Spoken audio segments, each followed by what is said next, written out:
Hi everyone, it's Jeff with Keller Williams Realty, and this video is going to be about scams, which are very, very common. There are over 2 million fraud complaints that are registered every year in the United States, and many of these scams are targeting people that are 55 years and older. Recently, I became a senior real estate specialist, and one of the things that I promised to do is to bring helpful advice to people that fall into that age category.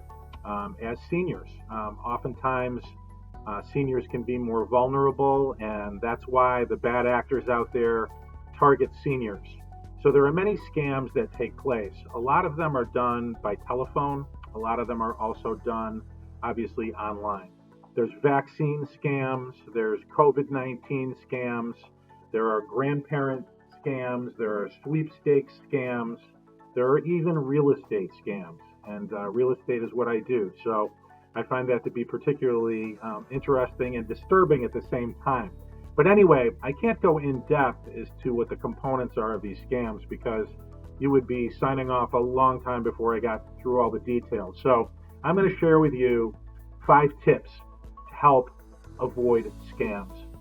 Number 1 is always verify the organization. Call them back. Make sure that who you're talking to is legitimate if it's something that you might be interested in. Remind them that you want to verify that they are who they claim to be. So that's tip number 1. Tip number 2 is be skeptical whenever there's a lot of urgency or pressure or sudden prizes. Like you have to act now to do something. Usually you have time. You have time to verify the details.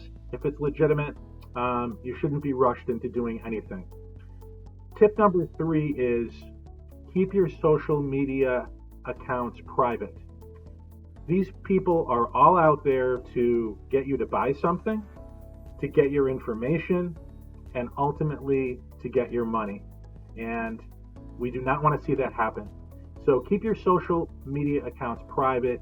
Do not give somebody who contacts you information where they get remote access to your computer or your advice. The next tip is be aware of people that present you with a problem or a prize. Don't give credit card info out. Don't give personal information out.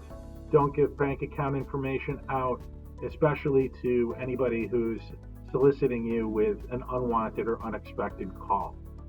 You should always, if you are going to buy something, use a credit card because you can dispute a charge that's erroneous, and you can oftentimes only be liable for up to $50 or maybe nothing at all if someone puts a false or fraudulent charge on your credit card.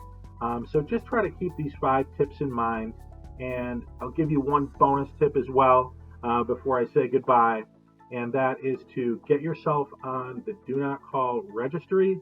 It's donotcall.gov. Go there, register. Once you're on the Do Not Call list, except for certain exceptions, people should not be calling you, especially with unwanted sales type scams or to get your personal information. I hope some of this has been helpful. If you have any topics for further discussion that you'd like me to address on a video, or if you have questions about any of this, I'm a senior real estate specialist. SRES is the designation with the National Association of Realtors, and you can contact me anytime. Take care and have a great day.